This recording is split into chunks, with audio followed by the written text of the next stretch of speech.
दोस्तों नमस्कार। Science and technology की दुनिया में फिर से स्वागत है आप सभी लोगों का। क्लास नंबर 10 मैं हूं आपका संभव भैया।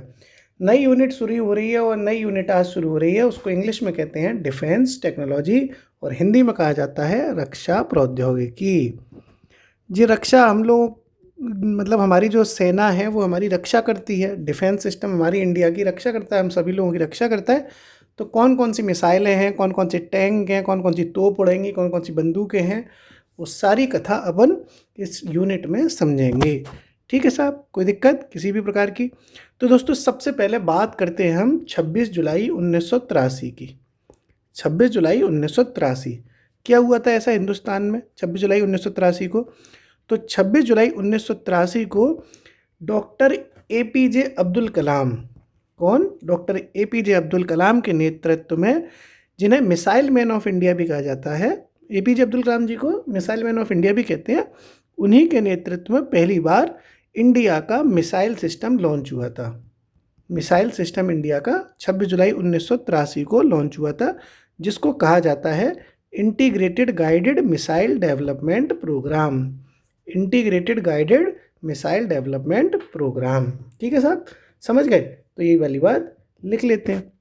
लिखो 26 जुलाई 1983 को missile man of India, missile man of India, missile man of India doctor APJ Abdul Kalam, doctor APJ Abdul Kalam के नेतृत्व में भारत का integrated guided missile development program, इसको शॉर्ट में कहते हैं दोस्तों IGMDP, integrated guided missile development program. ये कब शुरू हुआ? 26 जुलाई 1983 को। किसने शुरू किया था? मिसाइल मैन ऑफ इंडिया यानी डॉक्टर APJ अब्दुल कलाम ने। ठीक है साहब, तो ये इसको शुरू हुआ था। ठीक है, IGMDP शुरू हुआ। क्लियर? किसने शुरू किया था? डॉक्टर APJ अब्दुल कलाम ने। यहाँ तक समझ में आ गई बात? ओके, आगे आप समझोगे तो आगे इसी प्रोग्राम के तहत भारत ने कई सारी मिसाइलें लॉन्च करी थी। ठीक है साहब, वो मिसाइलें हम धीरे धीरे करके समझते जाएंगे। ठीक है, लेकिन यहाँ आपको ये जानना है कि IGMDP ये प्रोग्राम कब शुरू हुआ था? 26 जुलाई 1983 को। लेकिन ये समाप्त कब हुआ? ये प्रोग्राम अब ख़त्म हो चुका है, तो ये समाप्त कब हुआ? सफलतापूर्वक इसका जो समापन हुआ था, इसका जो सफल समापन हुआ वो हुआ था दोस्तों 2008 में। सन 2008 में इसको ख़त्म कर दिया गया था और DRDO जो संस्था है, DRDO द्वारा इसको ख़त्म करने की घोषणा की गई थी। तो सफल समापन हो गया 2008 में और DRDO द्वारा इसको ख़त्म कर दिया गया था। अब इसमें कौन कौन सी मिसाइलें बनाई गई इस प्रोग्राम में वो अपन समझते हैं। तो हेडिंग डालो प्रमुख मिसाइलें, प्रमुख मिसाइलें। ठीक है साहब, भारत की प्रमुख मिसाइलें। ओके साहब, देखो मिसाइलों को याद करने की एक ट्रिक है, बहुत अच्छी ट्रिक, और ट्रिक है दोस्तों पटना, PATNA, पटना। अगर आप भूल जाओ तो ऐसे याद होगा। P से होती है देखो पृथ्वी मिसाइल, P से कौन सी हो जाएगी? पृथ्वी। A से है अग्नि मिसाइल, T से है आपकी त्रिशूल मिसाइल। ठीक है, N से है आपकी दोस्तों नाग। मतलब ये एक तरीके से अलग अलग तरह की मिसाइलें हैं जो अलग अलग काम करती हैं। कोई टैंक है, कोई कुछ है, कोई कुछ है। तो मतलब इस प्रोग्राम के तहत, IGMDP प्रोग्राम के तहत जो जो चीज़ें बनी वो आपको बता रहा हूँ। ये बनी पृथ्वी, अग्नि, त्रिशूल, नाग और A से है आपका आकाश। क्लियर? अब यहाँ एक एक करके अपन, ये तो अपन ने समझ ली कि ये जो जितना बना, पटना जो बनी वो इस IGMDP प्रोग्राम के तहत बने सब के सब। ओके, लेकिन अब पहले पृथ्वी के बारे में समझेंगे, फिर अग्नि, फिर त्रिशूल, फिर नाग, फिर आकाश। ये एक एक करके अपन चीज़ें समझेंगे। तो सबसे पहले अपन समझते हैं पृथ्वी के बारे में। ठीक, हेडिंग डाल लीजिए पृथ्वी। पृथ्वी के बारे में पहले समझ लो फिर लिख लेते हैं। ये दोस्तों इस प्रोग्राम के तहत IGMDP जो प्रोग्राम है इसके तहत बनाई गई पहली मिसाइल है। पहली बार ये कोई मिसाइल बनाई गई थी। और पृथ्वी कहाँ होती है? पृथ्वी मतलब ज़मीन, ज़मीन ही तो होती है। तो ये ज़मीन से ज़मीन पर वार करती है, सरफेस टू सरफेस। ऐसा नहीं है कि ये ज़मीन से आसमान की तरफ उड़ जाएगी, ये ज़मीन से ज़मीन की तरफ ही वार करेगी। कम दूरी की मिसाइल है ये, थोड़ी सी कम दूरी की है। और पहली बार जब पृथ्वी मिसाइल लॉन्च की गई थी तो 1988 में लॉन्च की गई थी। श्रीहरिकोटा एक नाम की जगह पड़ती है, श्रीहरिकोटा, वहाँ से ये लॉन्च की गई थी। ठीक है साहब, तो इतनी बात ही काफ़ी है, थोड़ी थोड़ी चीज़ें समझ लो, जितना पूछा जा सकता है उतना ही करेंगे साहब। लिखो IGMDP के तहत पहली मिसाइल ठीक कम दूरी की है, तो कम दूरी की बैलिस्टिक मिसाइल, कम दूरी की बैलिस्टिक मिसाइल। क्लियर? और आप लोग कंफ्यूज होते होंगे कि ये बैलिस्टिक मिसाइल का मतलब क्या है, तो अभी मैं बताऊंगा, ठंड रखो कलेजे में, अभी बताऊंगा। पहले इसको थोड़ा सा लिख लेते हैं। हालांकि बैलिस्टिक मिसाइल जानना जरूरी है ताकि आपके दिमाग में रहे कि कहीं ये पूछ लिया जाए कि बैलिस्टिक मिसाइल क्या है तो गलत ना हो जाए। तो ये कम दूरी की बैलिस्टिक मिसाइल होती है साहब। और इसका जो परीक्षण किया गया था पहली बार, वो कब किया गया? 1988 में। परीक्षण कब किया गया? परीक्षण 1988 में किया गया था दोस्तों, श्रीहरिकोटा से, श्रीहरिकोटा से। क्लियर है? श्रीहरिकोटा अपना आंध्र प्रदेश में पड़ता है, आंध्र प्रदेश में। गलत लिख गया सर, अब सही है, आंध्रा। ठीक साहब, तो कम दूरी की बैलिस्टिक मिसाइल है। IGMDP परीक्षण इसका 1988 में हुआ था। और मैंने आपको बताया है कि ये सतह से सतह वार करती है, सतह से सतह चलती है, सरफेस टू सरफेस, हवा में नहीं उड़ेगी। सतह से ऐसा नहीं है कि ज़मीन से चला दो और आसमान में चली जाए, ऐसा नहीं है। सतह से सतह ये पृथ्वी मिसाइल चलती है साहब। यहाँ तक कोई दिक्कत तो नहीं है?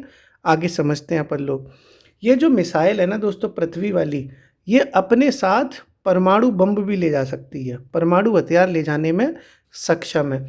और जब ये बनाई गई थी ये वाली मिसाइल, तो जो अपना रूस है ना, सोवियत संघ, जो अपना रूस है, उसकी एक टेक्नोलॉजी है, उसको कहते हैं लिक्विड प्रोपल्सन ट्विन, LPT कहते हैं, लिक्विड प्रोपल्सन ट्विन। उस टेक्नोलॉजी का इस्तेमाल करके बनाई गई थी। रशिया की वो टेक्नोलॉजी है साहब। कहाँ की है? रसिया। आहा, रसिया की है। तो अब लिख लेते हैं। लिखो साहब, परमाणु हथियार ले जाने में सक्षम, परमाणु हथियार ले जाने में सक्षम। ठीक, परमाणु हथियार ले जाती है। और क्या क्या बताया था? रूस की टेक्नोलॉजी, कौन सी टेक्नोलॉजी थी? LPT, लिक्विड प्रोपल्सन ट्विन तकनीक पर आधारित। ठीक है, रूस की एक टेक्नोलॉजी है LPT, liquid propulsion twin technology. उस टेक्नोलॉजीज़ का इस्तेमाल करके इसको बनाया गया था। ये दोस्तों जो पृथ्वी मिसाइल है, ये सतह से सतह वार करती है। लेकिन इसी की तर्ज पे, पृथ्वी मिसाइल की तर्ज पे, भारत की नौसेना ने भी एक मिसाइल बनाई, इंडियन नेवी ने भी एक मिसाइल बनाई। और उस मिसाइल को कहा जाता है धनुष। यानी पृथ्वी का जो नौसैनिक वर्जन है, जो नेवी, इंडियन नेवी के लिए जो वर्जन बना, उसका नाम है धनुष मिसाइल। ठीक है, जो इंडियन नेवी इस्तेमाल करती है। तो ये बात लिख लेते हैं, पृथ्वी मिसाइल का नौसैनिक वर्जन, नौसैनिक संस्करण, उसका नाम क्या हो जाएगा? धनुष। क्या हो जाएगा? धनुष। ठीक है साहब, यहाँ तक कोई दिक्कत है? कोई भी दिक्कत तो नहीं है? क्लियर है ना यहाँ तक? अब आपको देखो मैं दोस्तों बता रहा हूँ कि ये बैलिस्टिक मिसाइल क्या होती है। ये बात अपनी रह गई थी ना, बैलिस्टिक मिसाइल। तो एक प्यारी सी छोटी सी हेडिंग डाल लो, बैलिस्टिक मिसाइल। फिर मैं समझा देता हूँ, बैलिस्टिक मिसाइल। अभी लिख लोगे ना तो देखो आपके दिमाग में और आपके नोट में हर चीज़ के लिए आपका परमानेंट सिस्टम बन जाएगा ना। पीडीएफ के चक्कर में क्या होता है कि वो पीडीएफ बाद में खो जाती है। आप लोग उस फिर पीडीएफ दे दो तो आप लोग क्लास पे उतना ध्यान नहीं देते हो। इसलिए मैं थोड़ा कोशिश करता हूँ कि आप लोगों के नोट्स अच्छे बन जाएँ, तो चीज़ें परमानेंट आपके दिमाग में बैठ जाएंगी, आपकी कॉपी में बैठ जाएंगी। देखो बैलिस्टिक मिसाइल क्या होती है, देखो समझो पहले।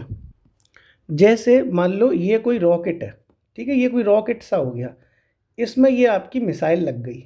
ठीक, तिरंगा पिक्चर देखी आपने, तिरंगा पिक्चर में ऐसी तो था, वो नाना पाटेकर वाला जो सिस्टम था, लास्ट में मिसाइल विसाइल लॉन्च करी जाती थी। तो ये तो मान लो आपका रॉकेट था और ये मान लो आपकी मिसाइल है।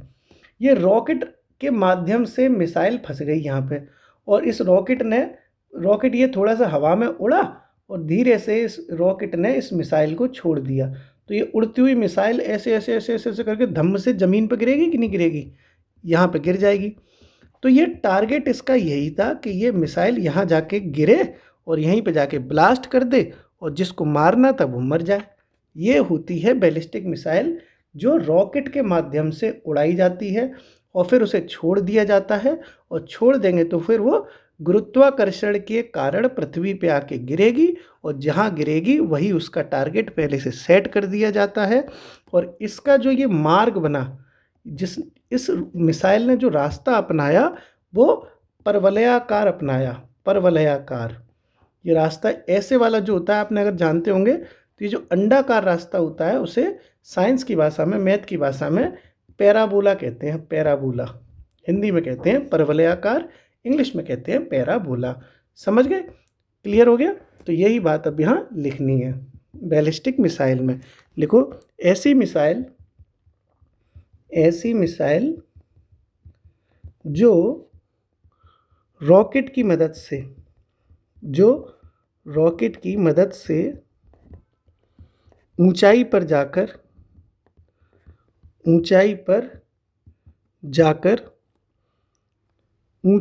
जाकर निश्चित लक्ष्य के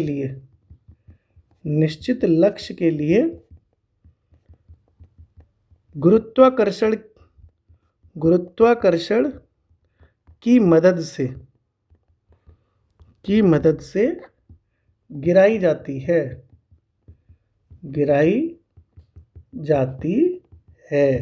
ऐसी मिसाइल क्या होती है, ऐसी मिसाइल को कहते हैं बैलिस्टिक मिसाइल।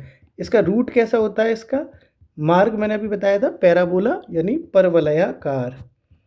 परवलयाकार इसका रूट होता है। इंग्लिश में कहते हैं पैराबोला।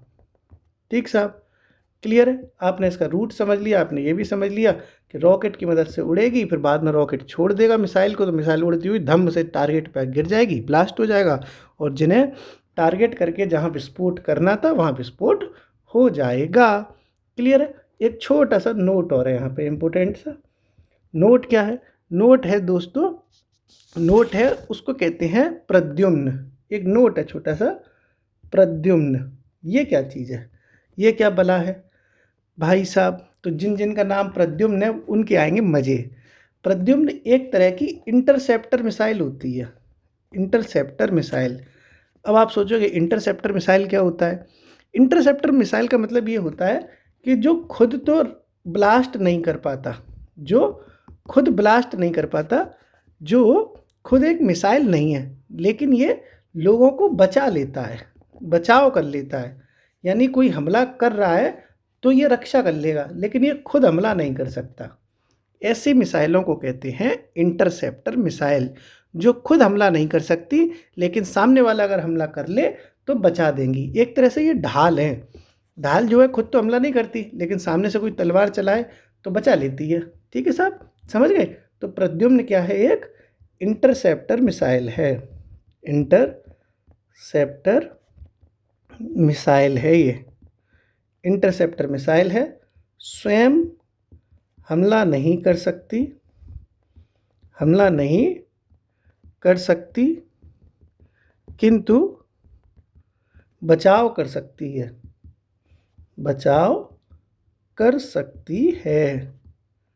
ठीक है साहब। और इसका एक प्यारा सा निक नेम और है, निक नेम। इसे प्यार से पृथ्वी एयर डिफेंस भी कहते हैं, क्योंकि ये बचा लेती है ना।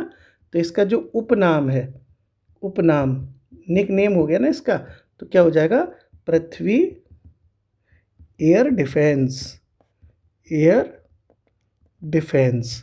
ठीक है, पृथ्वी एयर डिफेंस किसे कहा जाता है, प्रद्युम्न को कहा जाता है। प्रद्युम्न एक इंटरसेप्टर मिसाइल है, स्वयं हमला नहीं कर पाएगी लेकिन बचाव कर लेगी, है ना। हमारे घर में जो मम्मियाँ होती हैं, मम्मी और पापा, हम जब मम्मी पापा जैसे साथ हों और जैसे एक हो गया उनका बच्चा, जैसे हम हो गए बच्चे हमारे मम्मी पापा, तो पापा जब हमारी कुटाई करते थे तो मम्मी जो है पापा पे हमला नहीं करती थी लेकिन मम्मी हमें बचा लेती थी, क्योंकि मम्मी क्या थी, मम्मी थी इंटरसेप्टर मिसाइल, जो स्वयं हमला तो नहीं कर रही हैं लेकिन बचाव कर लेती हैं बच्चे का, समझ गए। तो ये मम्मी तो जो है, प्रद्युम्न कौन है, मम्मी है। सभी के घरों में मम्मी ज़्यादातर बचा लेती हैं। ठीक है साहब, समझ गए। और बताओ, सब बढ़िया चल रहा है, मौज चल रही कि नहीं चल रही, आय सब मौज होगा, सब बढ़िया होगा, टेंशन मत लो। थोड़ा सा बीच बीच में तुम्हें डायलॉग बाजी के माध्यम से हंसाता फंसाता रहता हूँ। तो तुम्हें एक नई खोज की है संभव भैया ने, बताएं। अच्छा, कविता और निबंध में क्या अंतर होता है, पता है कि नहीं पता? बहुत तगड़ी खोज की है भाई साहब, बहुत तगड़ी, मतलब मुझे नोबेल पुरस्कार मिलना चाहिए इसके लिए। देखो, प्रेमिका के अगर मुंह से कोई भी एक शब्द निकला, प्रेमिका के मुंह से अगर कोई एक शब्द निकले तो वो तो होती है कविता। लेकिन अगर पत्नी के मुंह से एक भी शब्द निकल जाए, पत्नी के मुंह का एक ही शब्द हो जाता है निबंध। कि नहीं, समझ रहे हो। अब ब्याह हो चुका होगा तो समझ में आएगी, नहीं तो तुम्हें अभी तो सिर्फ सारी चीज़ें कविता ही लग रही होंगी। वाह, क्या बात कही है आपने, क्या बात है। सुनते होगे जैसे जो लड़के हैं उनकी अगर प्रेमिकाएं होंगी तो बोलती होंगी बाबू, बस उतने में ही वो लगता होगा क्या बात है बाबू, कितनी प्यारी आवाज़ है तुम्हारी, ऐसा लगता है जैसे कविताएं अपनी झरने में बह रही हों। और जिन जिन की शादी हो चुकी है और उनकी पत्नियां बोलती होंगी, अजी सुनते हो, सोई होने लगे, अबे तो उनके दिमाग में आता होगा, हे भगवान, बचपन में मेढकी को पत्थर मार दिया होता तो एक गूंगी पतरी मिल जाती, है कि नहीं। समझ रहे हो। तो ये कथाएं हैं जो आपके जीवन में चलती रहेंगी, मौज मस्ती के साथ करते रहिए, आनंद लेते रहिए, शादी ब्याह करते रहिए एंजॉय के साथ। चलो लौट आओ भैया अपनी ज़िंदगी में, तो अभी एयर डिफेंस सिस्टम चल रहा है। अगली जो देखो मिसाइल है, पहली मिसाइल आपने कौन सी समझी दोस्तों, पहली मिसाइल समझी आपने पृथ्वी। अब अपन पृथ्वी के बाद कौन सी मिसाइल है, पी के बाद ए, अग्नि मिसाइल है ना, अग्नि मिसाइल। तो अब अपन समझते हैं अग्नि मिसाइल, अग्नि। ठीक है, तो सेम अग्नि भी पृथ्वी की तरह ही है, ज़्यादातर मिलते जुलते हिसाब किताब है, वही सतह से सतह, सरफेस टू सरफेस वाली मिसाइल है और परमाणु हथियार ले जाने में सक्षम है। मतलब वही सारी चीज़ें हैं, बैलिस्टिक मिसाइल है, तो ज़्यादातर वही चीज़ें हैं, तो वही एक एक करके सारी लिख लेते हैं। साहब लिखो, सतह से सतह वाली है ये, सेम सतह से सतह है, सतह से सतह मार करती है, बैलिस्टिक मिसाइल है, बैलिस्टिक मिसाइल है। और सतह से सतह हो गई, बैलिस्टिक मिसाइल हो गई, और एक तरीके से परमाणु हथियार ले जाने में भी सक्षम है। तो परमाणु हथियार ले जाने में सक्षम है, ले जाने में सक्षम है। तो ऑब्वियसली ये भी पृथ्वी मिसाइल की तरह है, बस 19-20 का ही अंतर है। और जो अग्नि मिसाइल है दोस्तों, अग्नि मिसाइल ये अब MIRV टेक्नोलॉजी पे भी काम कर रही है। MIRV टेक्नोलॉजी क्या होती है, multiple independent re entry vehicle. Multiple independent मतलब ये कई जगह, मल्टी मतलब कई जगह जाके स्वतंत्र रूप से वार कर सकती है, आक्रमण कर सकती है, इस तरह की ये MIRV टेक्नोलॉजी पर काम करने वाली मिसाइल बन चुकी है। और ऐसी टेक्नोलॉजी हासिल करने वाला हिंदुस्तान दुनिया का मतलब बहुत ऐसा बनता नहीं है, ऐसे देशों में शामिल हो गया जो इस तरह की MIRV टेक्नोलॉजी अपना चुके हैं। ऐसे कुछ ही देश हैं जैसे अमेरिका, रशिया, चाइना, फ्रांस और UK, यानी इससे पहले 5 देश और थे, छठवां देश अपना इंडिया बन गया है। ठीक है साहब, तो इसमें वही चीज़ें लिख लेते हैं कि ये MIRV का इंग्लिश में जो इसकी फुल फॉर्म है वो मैं लिखवा दे रहा हूँ, multiple independent multiple independent targetable ये गलत लग गया, इंग्लिश तो बिल्कुल हमारी एकदम बेवकूफ़ जैसी, स्पेलिंग ही नहीं आती हमें। टारगेटेबल री एंट्री व्हीकल, ये होती है इसकी फुल फॉर्म। व्हीकल, ये फुल फॉर्म होती है MIRV की। हो सकता है ये एग्जाम में आई जाए कि साइंस एंड टेक्नोलॉजी में MIRV वर्ड का फुल फॉर्म क्या है। Multiple independent targetable re entry vehicle, MIRV री इस पर आधारित है ये। कौन सी? अग्नि मिसाइल। और भारत ऐसी टेक्नोलॉजी हासिल करने वाला जो है देश बन गया है, तो ये भी लिख लेते हैं। भारत USA, भारत नहीं यार, ऐसे नहीं, गलत सेंटेंस हो जाएगा। लिखो USA, रूस, चीन, फ्रांस व यूके मतलब United kingdom, Britain. USA, Russia, China, France और यूके के बाद MIRV टेक्नोलॉजी हासिल करने वाला देश भारत बना। हासिल करने वाला देश भारत बन गया। क्लियर है? यानी छठवां देश हो गया ये। इससे पहले 1 2 3 4 5 देश पहले थे, तो ये छठवां देश इंडिया हो गया जिन्होंने MIRV टेक्नोलॉजी को फॉलो करके अग्नि मिसाइल बना मारी। अग्नि मिसाइल सतह से सतह चलती है, बैलिस्टिक मिसाइल है, परमाणु हथियार ले जाने में सक्षम है, और इसमें सबसे अच्छी चीज़ है MIRV टेक्नोलॉजी पर आधारित है। MIRV की फुल फॉर्म क्या हो जाएगी? Multiple independent targetable re entry vehicle. ठीक है साहब, क्लियर। अब देखो इसके कुछ उपनाम भी हैं। किसके? अग्नि मिसाइल के। ये जो अग्नि मिसाइल है इसके कुछ निक नेम भी हैं। बाबू सोना है, ज्वालामुखी है कि नहीं? नाम तो ऐसा, अग्नि, ज्वालामुखी, आय हाय अग्नि। तो इसका कुछ निक नेम है। निक नेम में सबसे इम्पोर्टेंट इसका जो नेम है, इंग्लिश में कहते हैं टेक्नोलॉजी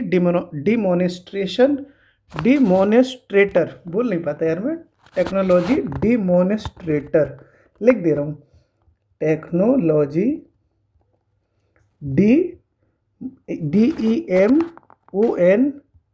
DEMON डिमोन्स्ट्रेटर। हिंदी में कहते हैं इसको प्रौद्योगिकी प्रदर्शक।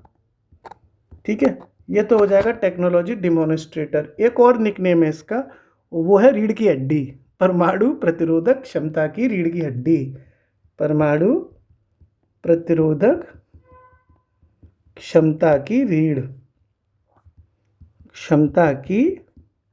रीढ़, ये नाम है अग्नि मिसाइलों को दिया गया। ये मतलब प्यार से बोल देते हैं कि यार जो अग्नि मिसाइल इतनी पावरफुल है कि इसे टेक्नोलॉजी डिमोन्स्ट्रेटर यानी प्रौद्योगिकी प्रदर्शक भी कहा जाता है, और परमाणु प्रतिरोधक क्षमता की रीढ़ भी कहा जाता है। किसे? अग्नि मिसाइलों को। समझ गए? क्लियर है साहब?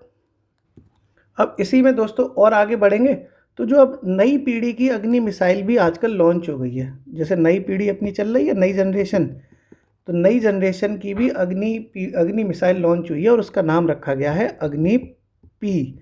अग्नि प्राइम कहते हैं उसे, अग्नि पी या अग्नि प्राइम। तो अगली जो हेडिंग साथ में डाल लो, अग्नि प्राइम।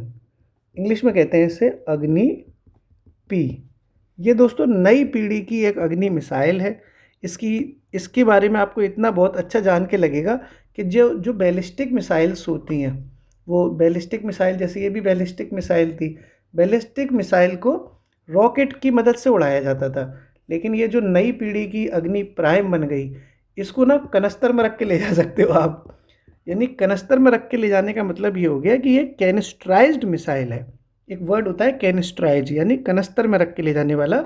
मतलब आप इसे ट्रक पे लाद के ले जाओ, ट्रेन में लाद के ले जाओ, हवाई जहाज़ में ले जाओ, कुल मिला के ये कहीं भी जाके लद जाएगी। जैसे ये ओवरलोड वाले ट्रक नहीं होते, ट्रक चलते हैं जो बड़े 20-20 चक्का के ट्रक, उस पर पीछे लद के चली जाती है। छोटी सी है ये अग्नि प्राइम मिसाइल, तो ये नई पीढ़ी की है। ठीक है साहब, तो यहाँ ये वाली बात लिख लेते हैं साथ में। कैनिस्ट्राइज्ड मिसाइल, कैनिस्ट्राइज्ड मिसाइल, इसका मतलब क्या हो गया? ट्रक या ट्रेन में ले जाने के लिए सक्षम, यानी ट्रक में रख के ले जाओ, ट्रेन में रख के ले जाओ, कैनिस्टराइज्ड मिसाइल हो गई अग्नि प्राइम। और ये नई पीढ़ी की मिसाइल है, नई पीढ़ी की अग्नि मिसाइल, नई पीढ़ी की अग्नि मिसाइल है। समझ गए? एक एक बात समझ में आ रही होगी आपके। अग्नि प्राइम भी समझ लिया आपने, कैनिस्टराइज्ड है, ट्रक या ट्रेन में रख के जा सकती है, नई पीढ़ी की मिसाइल है, कोई प्रॉब्लम नहीं है, अग्नि प्राइम। ठीक है साहब। और अब आपको मैं कुछ ऐसी चीज़ बताऊंगा जो एग्ज़ाम में आ सकती है, जो होती है रेंज, कि मिसाइलों की रेंज कितने किलोमीटर के बीच की है ना, रेंज पूछा जाता है ना, रेंज कितनी है। तो सबसे पहले अब जब रेंज समझ रहे हैं तो अग्नि प्राइम की ही रेंज समझ लेते हैं। इसकी जो रेंज है दोस्तों, अग्नि प्राइम मिसाइल वाले की जो नई पीढ़ी की है, इसकी है 1000 से लेके 2000 किलोमीटर के बीच में। कितनी है? 1000 से लेके 2000 किलोमीटर के बीच में। अब आप सोचोगे कि पृथ्वी मिसाइल की रेंज भी पता होनी चाहिए, बात तो सही है। अब यहाँ तो बता ही नहीं थी, तो कोई बात नहीं, अब बता देते हैं साहब, जिससे कि कोई भी आपके दिमाग में सवाल ना आए। तो अब लिख लेते हैं अपन रेंज, जिससे एक एक चीज़ समझ में आती है।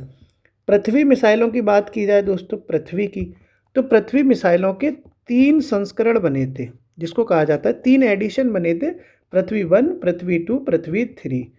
इन तीनों मिसाइल की अलग अलग रेंज है। ओके, तो इसीलिए अपन एक एक करके समझ लेते हैं। सबसे पहले अपन समझते हैं पृथ्वी 1 की, फिर समझेंगे पृथ्वी 2 की, फिर समझेंगे हम पृथ्वी 3 की। रेंज भी तो जानना ज़रूरी है ना। जो पृथ्वी 1 का दोस्तों इस्तेमाल किया, पहले मैं रेंज भी बताऊंगा और ये भी बता दे रहा हूँ कि इन मिसाइलों का इस्तेमाल किस किस ने किया है। पृथ्वी 1 जो मिसाइल है, इसका इस्तेमाल किया था दोस्तों इंडियन आर्मी ने। ठीक है, पृथ्वी 1 का इस्तेमाल किसने किया? इंडियन आर्मी ने। पृथ्वी 2 का इस्तेमाल किसने किया? एयरफोर्स ने। जो इंडिया की जो एयरफोर्स है, उसने इसका इस्तेमाल किया था। तो फिर पृथ्वी 3 का इस्तेमाल कौन करेगा? कौन बच गया? नेवी है ना, नेवी, सॉरी, इंडियन नेवी ने पृथ्वी 3 का इस्तेमाल किया था। ठीक, पृथ्वी 1 का इस्तेमाल किसने किया? आर्मी ने। पृथ्वी 2 का इस्तेमाल किसने किया? एयरफोर्स ने। पृथ्वी 3 का इस्तेमाल किसने किया? नेवी ने। अब यहाँ आपको जानकारी, एक नई जानकारी मिलेगी, जो मैं आपको यहाँ बताना भी चाह रहा था। ये देखो, पृथ्वी मिसाइल का नौसैनिक संस्करण क्या कहलाता था?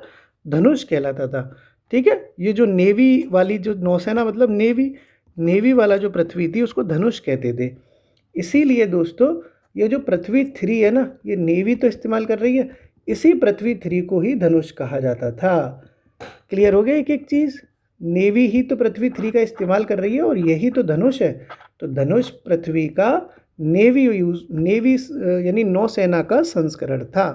क्लियर हो गया एक एक? अब इसकी अपन रेंज समझते हैं। अब अपन समझेंगे इसकी रेंज, ताकि पेपर में रेंज पूछ ली जाए तो आप गलत करके ना आओ। ओके, अपन अब रेंज समझते हैं। ठीक है, जो पृथ्वी 1 की दोस्तों रेंज है, पृथ्वी 1 की जो रेंज है वो 150 किलोमीटर के आसपास की थी, 150 किलोमीटर।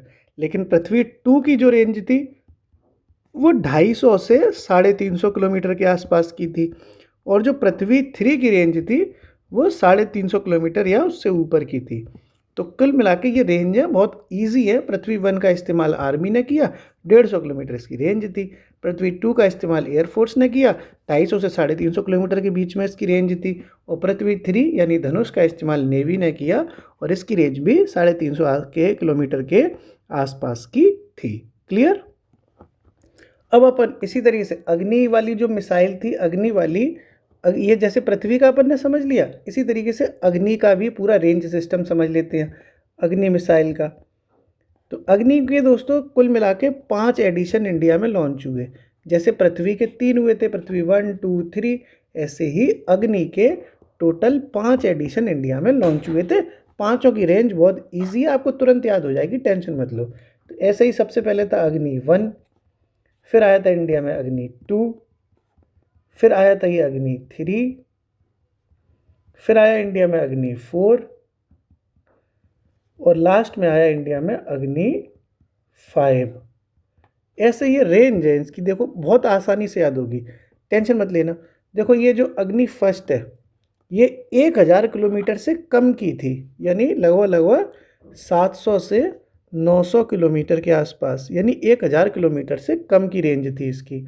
ओके, देखो 1 लिखा है ना, 1, तो 1 मतलब 1000 किलोमीटर से कम। फिर ये 2 आ गया, तो इसकी जो रेंज बना दी गई थी वो बनाई गई थी 2 से, और 2000 से लेके 3000 किलोमीटर के बीच में। जैसे ये जो 1 लिखा है तो 1000 से कम, 2 लिखा है तो 2000 से 3000 के बीच में। जो अग्नि 3 थी इसकी थी 3000 से 4000 के बीच में, 3000 से 4000 के बीच में। ओके, अब यहाँ लिखा है 4, तो 4 से मतलब 4000, तो यहाँ 4000 से 5000 किलोमीटर के बीच में। ठीक है, क्लियर है, सिंपल है ना। ऐसे ये 5 लिखा है तो 5 की है 5000 से 8000 के बीच में। यहाँ बस ये याद रखना कि 5000 से यहाँ 8000 किलोमीटर की है। यहाँ कई लोग 6 मार देते हैं तो गलत हो जाता है। 5000 से 8000 के बीच की इसकी रेंज है। क्लियर। अभी दोस्तों कुल मिला के 5 तो बन चुकी हैं, अभी तक अग्नि मिसाइलें 5 बन चुकी हैं। कुल मिला के इंडिया में छठवीं जो प्रस्तावित है, छठवीं जो है वो प्रस्तावित है, अभी बनी नहीं है। तो अग्नि 6 की जो अग्नि 6 है, 6 ये अभी प्रस्तावित है, बनी नहीं है। लेकिन अगर प्रस्तावित है तो लेकिन उसकी जो रेंज है उसकी घोषणा कर दी गई है कि वो 8000 किलोमीटर से लेके 10,000 किलोमीटर की रेंज की अग्नि 6 मिसाइल बनाई जाएगी। समझ गए? अग्नि 6 मिसाइल जो है वो 8000 किलोमीटर से 10,000 किलोमीटर के बीच की बनाई जाएगी। तो ये आपने अग्नि मिसाइल का भी पूरा ब्यौरा समझ लिया, और जो बिल्कुल सिंपल था, 1 से 700, 2 से फिर ये 2000 से 3000, 3 है तो फिर 3000, 4000, 4 है तो 4000 से 5000, 5 है तो 5000 से 8000, और छठवीं जो प्रस्तावित है उसकी 8000 से 10,000 किलोमीटर पर आधारित है। ठीक है, क्लियर। अब देखो अगली मिसाइल समझते हैं अपन। अगली मिसाइल कौन सी थी? पटना। टी पे आओ ना।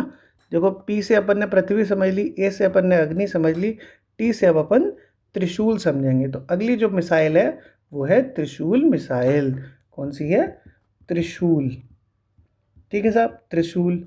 अच्छा, ये जितनी भी मिसाइल है ना दोस्तों, पटना वाली मिसाइल है, ये कौन बनाएगा? आप बताओ, कौन बना रहा है ये सारी मिसाइलें? PAT कोई संस्था बना रही है कि नहीं बना रही, कि अपने आप बन जाएंगी सारी? तो ये DRDO के कंट्रोल में थी सारी। जो DRDO है अपना, उसके द्वारा इनका विकास किया जा रहा था। ठीक, अगर किसी अदर कंपनी ने सहयोग किया होगा तो मैं बताऊंगा। फिलहाल P में भी यानी पृथ्वी भी पूरी DRDO के तहत बनी, A यानी अग्नि भी पूरी तरह DRDO के तहत बनी, और T यानी जो त्रिशूल है वो भी DRDO के तहत बनी। ठीक है साहब, ओके। तो अब ये बार बार लिखवाना कि सारी मिसाइलें DRDO ने बनाई, अलग अलग लिखवाऊँ, इसका मैंने इसलिए एक साथ पूरा लिखवा दिया। जो त्रिशूल मिसाइल है दोस्तों, त्रिशूल मिसाइल भी एक तरह से ऐसी मिसाइल है जो जमीन से, सतह से चलती थी, लेकिन ये मिसाइल हवा में उड़ के जाती थी। अभी तक हमने जो मिसाइलें देखी वो सतह से सतह में थी, ऐसे जाके यहाँ दम से गिर जाती थी। लेकिन ये जो त्रिशूल मिसाइल है, वो त्रिशूल ऐसे फेंकोगे तो न्यों जाएगा, न्यों जाके फट जाएगा, वो ज़मीन पे आके नहीं गिरेगा। त्रिशूल जो है ऊपर ही आसमान में फट जाएगा। तो रामायण महाभारत में जाता था ना, एकदम रावण का त्रिशूल जा रहा है, राम जी का त्रिशूल जा रहा है, लक्ष्मण जी का त्रिशूल जा रहा है, वो वहीं आसमान में ही वार कर देगा, ज़मीन पे आके नहीं गिरेगा। तो कुल मिला के ये सतह से हवा की मिसाइल है, सतह से हवा की मिसाइल है। और इसकी रेंज दोस्तों बहुत कम है, 9 किलोमीटर ही इसकी रेंज है, यानी ये बहुत कम ऊंचाई पर उड़ती है, बहुत कम ऊंचाई पर ही ये ब्लास्ट कर जाती है। इसकी रेंज मात्र 9 किलोमीटर के आसपास है, और ये सतह से हवा में, देखो ऐसे करके ऐसा वाला चिन्ह लगा दे रहा हूँ जिससे आपको ये थोड़ा आइडिया लगे कि ये 9 किलोमीटर के आसपास है, सतह से हवा में त्रिशूल मिसाइल का सीन है। ओके, अगला जो दोस्तों था, देखो PATN, पटना थी ना, पटना कहाँ गया पटना भैया, ये गए N।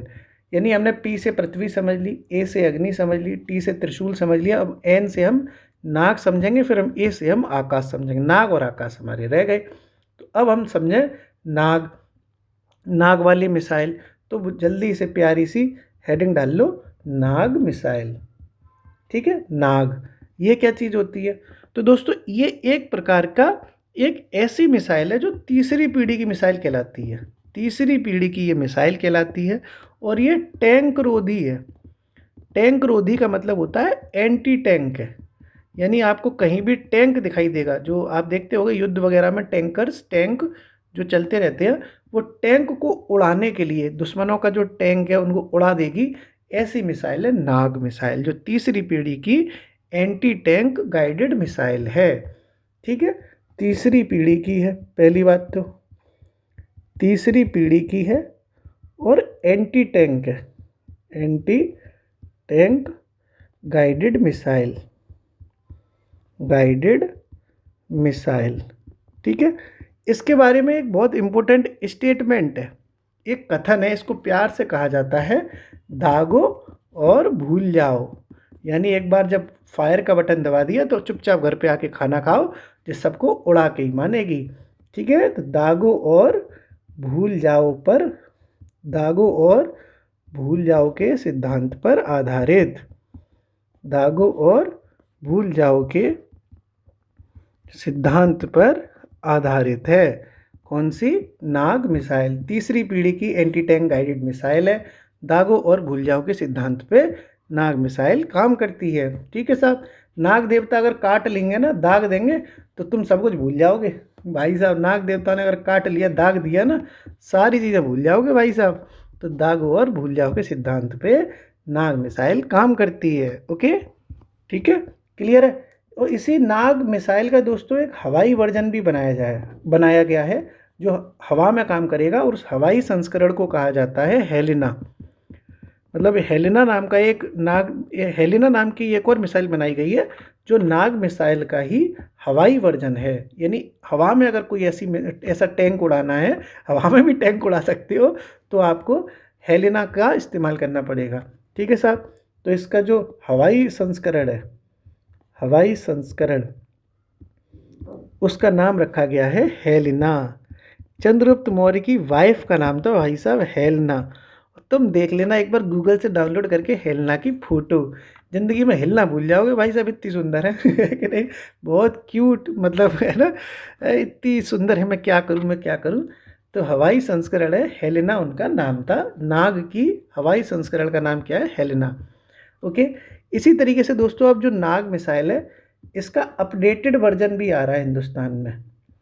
यानी अपडेट होके भी ये मिसाइलें आ रही हैं, और उनका जो नाम रखा गया है वो रखा गया है ध्रुवास्त्र। ध्रुवास्त्र जो है वो नाग मिसाइल का अपडेटेड वर्जन है। तो इसका जो उन्नत संस्करण हो गया, अपडेटेड वर्जन, उन्नत संस्करण, नाग मिसाइल का जो उन्नत संस्करण हो जाएगा, उसका नाम रखा गया है ध्रुवास्त्र। क्या रखा गया है? ध्रुवास्त्र। ठीक है, ठीक है साहब। अब इसकी देखो रेंज रह गई बस जानना कि नाग मिसाइल की रेंज कितनी है। बहुत कम है, बहुत कम। 4 किलोमीटर से लेके 7 किलोमीटर तक की भी इसकी रेंज है ओनली, किसकी? नाग मिसाइल की। तो नाग मिसाइल में अपन ने क्या समझा? तीसरी पीढ़ी की मिसाइल है, एंटी टैंक गाइडेड मिसाइल है, दागो और भूल जाओ के सिद्धांत पर काम करती है। इसका हवाई संस्करण क्या कहलाता है? हेलेना कहलाता है। नाग का अपडेटेड वर्जन क्या नाम है? ध्रुवास्त्र नाम है। नाग की रेंज कितनी है? नाग की रेंज 4 से 7 किलोमीटर है। जो अपनी नाग देवता ज़्यादा नहीं चल पा रहे, 4 से 7 किलोमीटर ही तक चल पा रहे हैं बस। ओके, अब जो आखिरी मिसाइल थी उसका नाम क्या था? आकाश। इसको और समझ लो, वैसे ये टॉपिक ये वाला कंप्लीट हो जाएगा। तो आकाश मिसाइल दोस्तों समझते हैं। जो आकाश मिसाइल है, ये भी सरफेस टू एयर है। आकाश का मतलब क्या होता है? आसमान। आसमानी तो कहते हैं इसको। तो ज़मीन से चलेगी, सतह से तो चलेगी, और कहाँ जाएगी? आसमान में, यानी सतह से हवा, सरफेस टू एयर में ये चलेगी, सतह से हवा में ये चलेगी। इस मिसाइल का दोस्तों सबसे अच्छा फ़ायदा क्या है मालूम है? इस मिसाइल का फ़ायदा ये है, सबसे अच्छा है कि ये एक साथ में कई सारे टारगेटों पे वार कर देती है। एक साथ कई सारे लक्ष्य इसमें दे दो, मल्टीपल टारगेट्स इसे दे दो, उसे वो ट्रैक कर लेगी और नष्ट कर देगी। ठीक है साहब, तो आकाश मिसाइल में क्या लिखना है? एक साथ कई लक्ष्यों को